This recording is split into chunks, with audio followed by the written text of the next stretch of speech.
What is up, everyone? Welcome back to another video today, and in this video we are doing the 25th installment of Retro Reviews, and to celebrate this occasion we'll be reviewing two models. Today we're going to be reviewing my Dragon Wings 1:400 scale Delta Airlines Boeing 777-200ERs with the Deltaflot and the Ron Allen liveries. Since we've hit 25 in the Retro Review series, I figured I'd do something a little special and take a look at two models instead of one. So that means this video will be a little longer and it's more content, so yay! I like doing this. So I picked up both of these models in 2020 around Christmas time. Both of these were bought off of Waffle Collectibles on a collection sale, and I liked both of these, and I especially like the Ron Allen one because that livery is really hard to find on a lot of Delta aircraft. The only one that didn't wear it at the time was the MD-90 and then also the L-1011, which never wore any other livery outside of Widget. So pretty interesting stuff with that Ron Allen livery. So what we're going to do here is we're going to take a look at the Ron Allen one first, and then we'll do the Deltaflot one on the left. So let's start off with the Ron Allen 777 that I have here in my collection. So on the front we've got Boeing 777-232, Delta Airlines logo, and then the 1:400 Premier Collection, along with an image of the plane, which I believe is the exact same registration as well. No, that is 860 Delta Alpha, but it does illustrate the point that this is the livery that you're getting on the 777, so certainly not a horrible error from Dragon Wings. And then there's some Delta license disclaimers. Yep, Delta license disclaimer on the bottom. Bottom of the box, which has the 777 there, another image of the plane. Actually, it's the same one, just a different, different editing.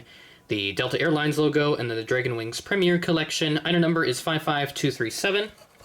Here's the right side of the box, which has some copyright information. This says it was made in 2000, but other sources say that this one was made in 2001. And then top side, which is the same as the bottom, and then the left side, which has some different details there, including a barcode and this cool image here. I don't know what terminal that is. Can't say for sure.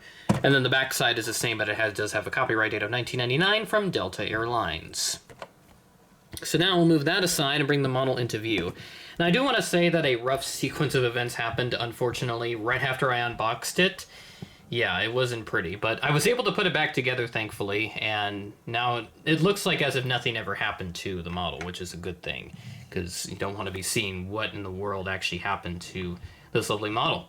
So let's start off up here at the front. We've got the cockpit windows, and we have the nose gear 7007 with the fleet code, and then the nose gear. Got the L1 door right there, and then the Delta Airlines titles. They still printed out the full Delta titles at this point. It would be when the Deltaflot came around that they switched to just the short Delta titles. L2 door right there, and then we move over to the overwings, which don't have anything on there. There's the L3 door, and then the L4 door as we move back. Registration on this is November 866 Delta Alpha, along with the American flag.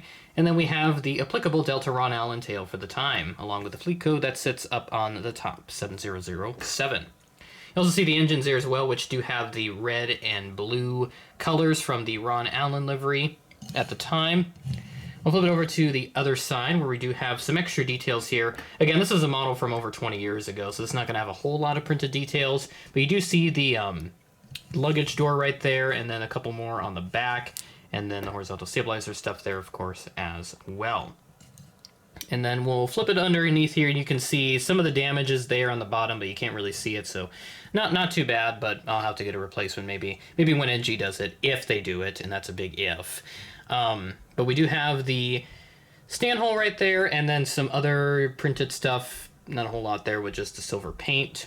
And then on the top we do have, looks like some molded details on there. That's actually kind of cool. I'm a bit surprised that Dragon Wings actually molded the detail on there and didn't just print it on like Gemini jets did, and that's a huge effort right there. But really the only big effort you're going to see over anything else that Gemini made at the time or even makes today. So now let's take a look at the real-life aircraft's history. November 866 Delta Alpha first flew on November 29th, 1999, and it was delivered the next month to Delta. The aircraft was retired in 2020 and stored in October of that year, and the aircraft is currently owned by Gridiron Air, so this aircraft is going to have a second life at some point. I know a couple of these 777s from Delta, they are now being used by the Arizona Cardinals, an NFL football team, for those that don't know, and they are using it for charter aircraft, which is pretty cool. They did come to Minneapolis once in 2022, it was, when the Vikings had that incredible season. Had a lot of miscues, of course, as well, but that's just how sports goes. Nothing is perfect. So with that, let's go ahead and take a look at my other Delta 777, and that will be the Deltaflot aircraft. And right here you'll see that this box is basically the same as the other one, except in this case we do have a high image logo. I'm not sure what that means entirely, but you do have a different image of the aircraft there. This one, of course, having the newer livery on there for the time, the Deltaflot. And then bottom of the box, which will have the same image, and then that high image logo is there as well. Item number on this is 55198. Here's the right side of the box with the 2000 copyright date. Top side, and the left side, which has that same terminal image again, and then the back of the box right there. So overall, looking really good there on this box, and then we'll bring in the lovely Delta 777 Deltaflot. Now I have to say, this is my favorite Delta livery, period, point blank. The widget is a very, very, very close second, but the Deltaflot here is definitely my favorite. I think it's because it's the most colorful, because you have the red, you got the dark blue and the light blue in there. It just looks really appealing to me. Possibly because my favorite color is blue, so I'm a little biased in that regard, but that's just how it is. So go ahead and take a look at this aircraft itself. Starting off at the front, we've got the cockpit windows, and we have the nose landing gear there, no fleet code printed on the nose gear door, L1 door, and then we have this is the soft widget here. You'll notice the curve in the widget, which Delta originally moved away from their original widgets to try and make it look more modern for the 21st century, but there was some feedback within the company and they switched back to what they call the heritage widget, which is what they've stuck with ever since. And I'm glad they made the change back to the original widget, because I'm not sure if this would have adapted well to their current livery, to be honest. Then we do have the Delta titles, which is in like this sans serif font, L1 and L2 doors, and then we have the Delta engines, which are very similar to the Ron Allen engine. So I'll bring that one back in. You can see the orientation of the colors is just different, but they do overall use just about the same colors. Maybe a little bit of a shade different, but pretty similar. L3 door back there, and then we move into the registration, November 863 Delta Alpha, along with the American flag, L4 door, and then the beautiful Deltaflot tail for the time, with the fleet code printed up there of 7004. They'll move the aircraft over to the other side, where we'll see some of the same details, but we do have some luggage doors, one right there, and then a couple back over here.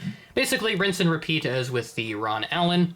And thankfully this model was not dropped, so this one is perfectly fine. Although there's some weird like paint bubbles up here, and you can kind of see it.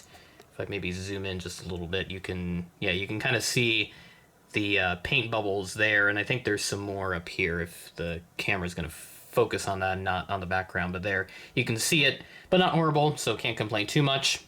And then the top of the aircraft as well, which does have the same molded details, but no beacon lights or anything of that caliber. So now let's take a look at the real-life aircraft's history, in this case of 863. It's basically about the same, but it does end a little differently. This aircraft first flew on September 17th of 1999 and delivered December to Delta, so the same month as the other aircraft. It was retired in 2020 like all the others, stored in September, and the aircraft is currently owned by Wilmington Trust, so not sure what plans they have for this particular 777, if any, but we'll see what happens with this. And that'll do it for this very special episode of Retro Reviews. Number 25 in the series. Happy to have brought it back and have it be going now for 3 months straight, since we've done 12 total installments in the last 3 months.